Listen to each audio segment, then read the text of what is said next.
It is currently July 27th, which means there are officially 100 days until they start the 2024-25 college basketball season. And with that, we are proud to announce that we are back with our top 100 countdown series. This year, it's going to look a lot different, more of a podcast form. Last year was super fun experience doing it, but definitely a little more time consuming and time that I don't have this year, but still very excited to try out this new format. Hope you guys like it as well. But yeah, without any further ado, we will be getting into our top 100 countdown with our number 100 team in the country, which is the Drake Bulldogs. And yeah, we're back. Yeah, if you weren't here last year, we did a top 100 countdown, releasing a new team every day. Starting out with how many days there are to go until the start of the college basketball season. So, 100 videos in 100 days. And yeah, I'm joined by Luke Hansen from College Hoops Outlet, as I will be for all, or at least the majority of these top 100 countdown videos. So yeah, let's get into number 100 Drake, and that's the team that really had a major offseason, has almost a completely new team. Yeah, last year they finished 28-7, got a 10 seed in the tournament, where they lost to Washington State in the first round. They choked for like the second straight year in the tournament, which wasn't fun, but yeah, really good Missouri Valley team past few years. They won the conference tournament championship and were second in the conference regular season. But yeah, after the season, Darian DeVries accepted the job as the West Virginia head coach, which was something that was bound to happen, whether it was West Virginia or whether it was a different school. But DeVries wasn't going to be staying at Drake that much longer due to how much success he had gotten. But yeah, he's off to West Virginia. So that started that started a big roster overhaul with his son Tucker DeVries heading off to West Virginia. Unsurprisingly, two-time Missouri Valley Conference Player of the Year. Atten Wright transferred to North Texas. Kevin Overton, one of the better freshmen in the country, headed off to Texas Tech. Darnell Brody exhausted his eligibility. Connor Enright transferred to DePaul. Colby Garland transferred to Longwood. Kyron Gibson exhausted his eligibility. Carlos Rosario transferred to Oral Roberts.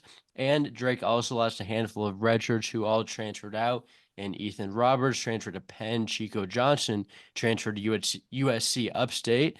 Patrick Bath transferred to North Dakota State. And Elijah Price transferred to Fresno State. So looking back at it, like what's your like overall thoughts on Drake like after like losing like all those guys? Like what were you expecting? Yeah, I mean, it's always going to be a full reset. You always see these good mid-major teams go on a run, or in this case, a couple of NCAA tournament appearances, and then lose their head coach and kind of have to start all over. And you figured once DeVries left, Tucker would leave. That did happen, and then just the mass exodus. But I think they got a good head coach. We talked about him a bit in our head coaching Mhm. carousel video. You're very familiar with him, Ben McCollum from Northwest Missouri State, and he had four guys follow with him. So I think it'll be an interesting season Yeah, with some McCollum consistency.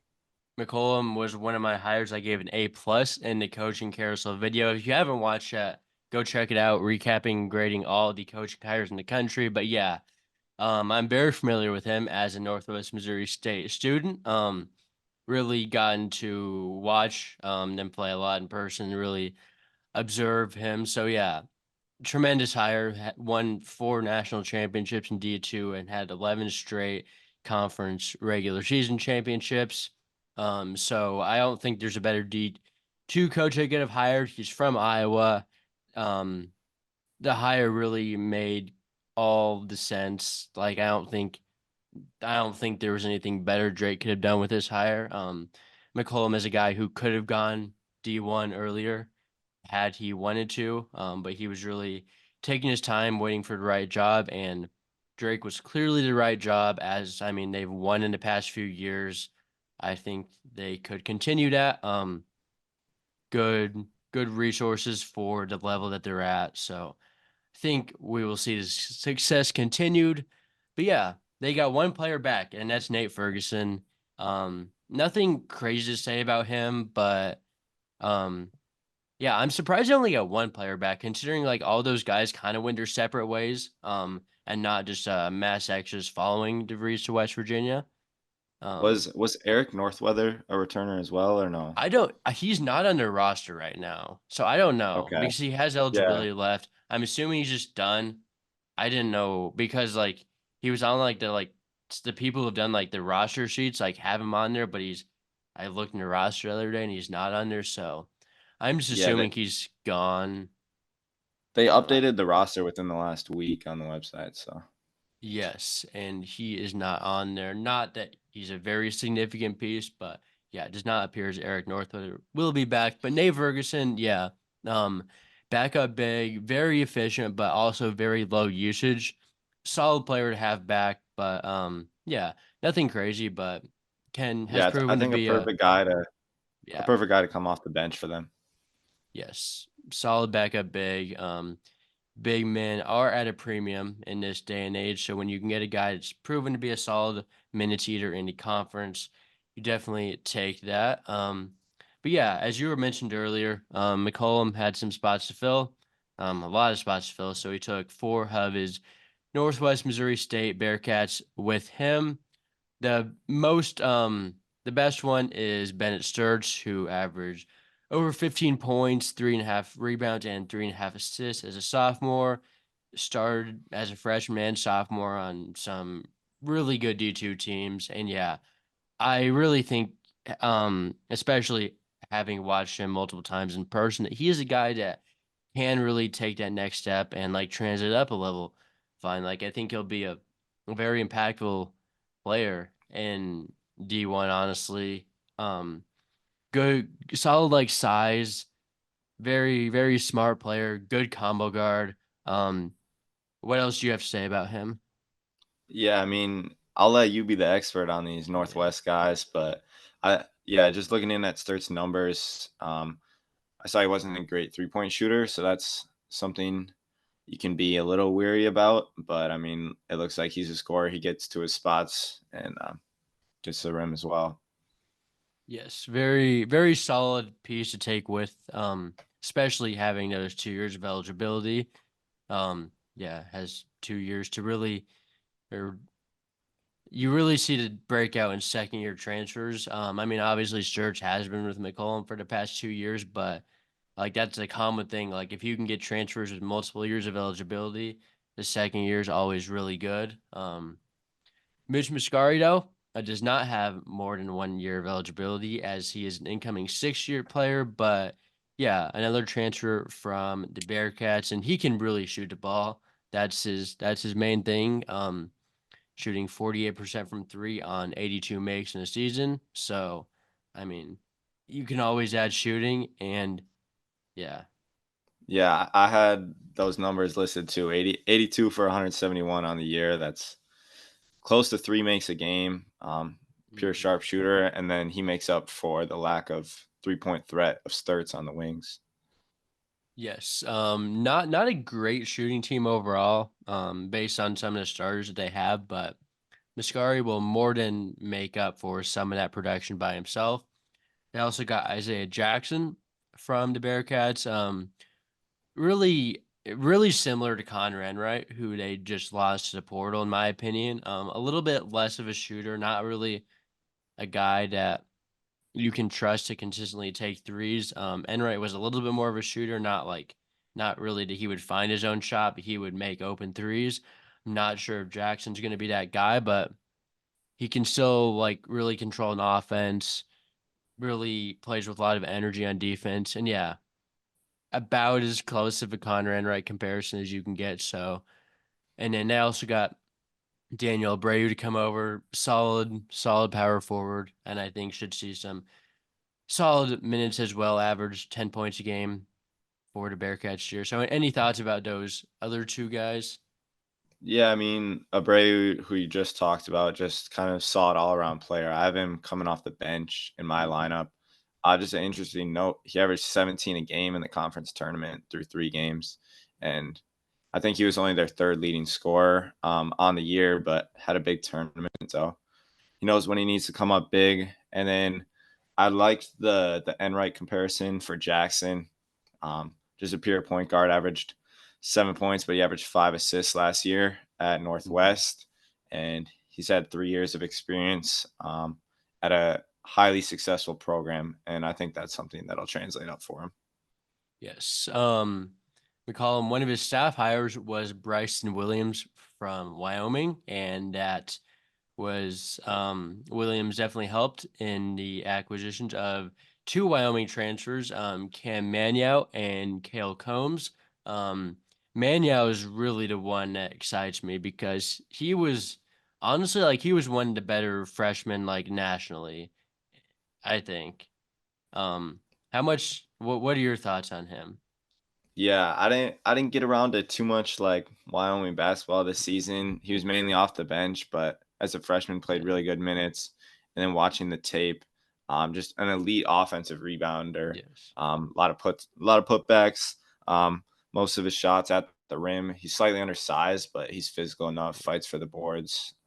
Not afraid of the contact. Yeah, elite rebounder, was second in the Mountain West in both offensive and defensive rebound percentage. Really good defender as well. Definitely the best player on that end that Wyoming had this past year, and was really a fish from inside the arc as well. Not someone who really showed the ability to stretch the floor as a freshman, but shot over 61% from the floor overall in the season and over 67% in Mountain West play. So, yeah, really someone I could see making even a bigger sophomore jump, really impactful. Even though the counting stats weren't crazy, they were good for freshmen, nothing crazy. His analytical and impact numbers are definitely off the charts, and yeah, I think it's a perfect fit. Combs, on the other hand, didn't play a ton, but did see some more playing time towards the end of the year. Such a good sign. Yeah, Yeah. I think he's one of those guys that you talked about, kind of Combs his second year. Like next offseason, we're gonna be talking about him as a possible Hmm. breakout candidate. Once Jackson Muscari graduate. Yes, I agree. And McCollum also dipped into the junior college world, getting one of the better junior college prospects in the country. That's Tavion Banks, ranked 11th on JUCO recruiting. And yeah, he had multiple high major offers, like Iowa State, Xavier, both offered. So I think there were some other schools. Like I know he visited like St. Bonaventure, like and stuff like that. So definitely a really good recruiting win for McCollum. Bringing in someone that there wasn't like the super obvious connection, like they played for him or an assistant. But yeah, there is that Kansas, like everyone on the team is from Kansas City, basically. But Yeah, yeah, that's what I was gonna point out to yeah, you. I Banks think it's a is Kansas from City there. connection. But yeah, definitely still a huge recruiting get though. He is really good athlete. Like he is 100% high major athleticism, and yeah, especially when you're in the Missouri Valley. Yeah, he's got the same like offensive rebounding skill as Man Yao, but like in a different sense. Like his Hmm. athleticism and his entire highlight reel is basically put back dunks, like jumping over a guy or two, and yeah. Yeah, he's more of a wing instead of post player, but really can attack the rim, really crashes the glass, plays with so much energy, and really should be an impact player from day one. Yeah, has that college experience, Northwest Florida State, where he's been at. They produce some really good JUCO teams year in and year out. So, yeah. They also got a transfer. The last transfer they took was Eli Shetlar, in conference transfer from Indiana State. Did not see too many minutes at Indiana State as a freshman, but is known as a very good shooter. Yeah, I guess we'll just see how much time he gets. Not sure, but I think he should be able to see a decent role this year. Probably get some more minutes. Not playing at Indiana State because they had such like a solid rotation already carved out, and yeah, they could definitely use that shooting as well with him. Yeah, I think he'll be a solid piece on the wings off the bench and another shooter behind Mascari. Yes. And then to round out the roster, McCollum took two freshmen. Both. decommits from other schools. And um, yeah, they took Joey Mattione, who was a one of his commits at Northwest Missouri State, flipped to Drake after he took the job and was an all-state first-team player in Kansas. So should definitely have that pedigree to take that Division I jump. And he also got Isaiah Howard, who was a North Dakota State commit, but flipped after McCollum took the Drake job. Another guy from the Kansas City-ish area, town, small town player, coming from the Class 2 in Missouri, where he was the Class 2 here. But yeah, any thoughts too? Yeah, I didn't have too many notes on them, but like you said, both in that Kansas City pipeline, within a couple hours at least, I know. And then you talked about Matt Dione committing to Northwest before McCollum left, and then Howard was recruited by McCollum when he was at Northwest, chose North Dakota State, and then saw McCollum jump D1, and I think wanted to hop on that bandwagon. Yeah, for sure. So overall that's the roster. So I guess like what are our thoughts in the team as a whole after that? Yeah, what are your like big thoughts about Drake? Bigger picture, you look at the Missouri Valley, there's a lot of guys that left. Obviously, the Indiana State team, Hmm. a couple of guys from Bradley, Hickman, Leons. UNI lost Heisey. Belmont lost their big three. Yes. And I think it's going to be a clean slate. So I think even with Drake losing everything, I put them second in the conference, Yeah. behind Northern Iowa. Yes, I have them second as well. We'll get to the team that I have first in a few weeks or shortly, but yeah, I guess you guys can keep guessing on that one for now. But yes, I think they will again be towards the top of the conference, even though it's yeah, you mentioned they lost everyone, but a lot of teams lost everyone. It's really going to be wide open this year. And then it just like depends on who's going to really step up, step to the occasion. But I think that with the roster McCollum is brought in, definitely has a chance to compete right away. Hence why I have him top 100. But a lot of youth, a lot of talent. But yeah, it'll definitely be an interesting team. I mean, McCollum has been one of the best basketball minds in the country, regardless of any division, in his time at Northwest. And yeah, now that he's finally like moving up to D1 level, um, we can really like see how he can win there because he's won everything he could at D2. But yeah, very it seems to always play very like smart style of basketball, always very efficient from the field, not super fast, pretty slow pace, but very efficient. Usually very good on both ends. So yeah, I guess Yeah, we'll I think a lot of people like might not understand just how um, close the D2 D1 split is, and especially at Northwest where they've been dominant for so long. Like those rosters the past 5, 6 seasons could have competed at the D1 level and probably in the Missouri Valley. mhm. Yeah, I mean, like 3 or 4 years ago or whatever, like Ryan Hawkins was the second best player at Northwest, and then he transferred to Creighton where he was the best player and the team that made the tournament. So like, yeah, if that's kind of all you need to know about how dominant that program has been. Not the same level of team that it's been like the past like few years, but that like them not being as good as them being like third in the country instead of like an overwhelming first. So they've yeah still been producing some high level teams and yeah McCullough moving up to Drake, finally taking that jump. And yeah, I think this team really has a lot of good pieces.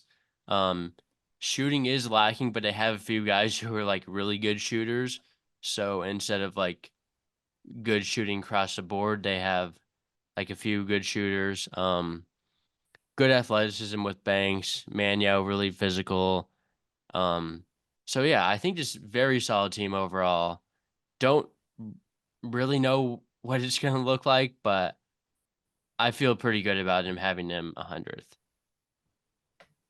Yeah, I think it's definitely a team that'll compete in the Missouri Valley, and I don't have a top 100 set yet, but in my notes I just wrote borderline top 100, so I think you've got Yeah. them right in a good range. Yeah, definitely interested to watch this team play because like it's just such an unknown. I guess like the four Northwest guys have played together, but a lot of it's just like I don't really know what we're gonna get. So definitely a team I'm really interested in seeing what they look like with all these pieces connecting. But yeah, any more thoughts about this before we wrap up? I think that's all I've got to say about Drake. I'm ready for number 99 tomorrow. Yeah, so tune in July 28th. We will be revealing our number 99 team in the country. Let us know down in the comments anything about Drake and maybe guess in the comments who our number 99 team is going to be. See if anyone can get that right. But yeah, we will be back tomorrow for number 99.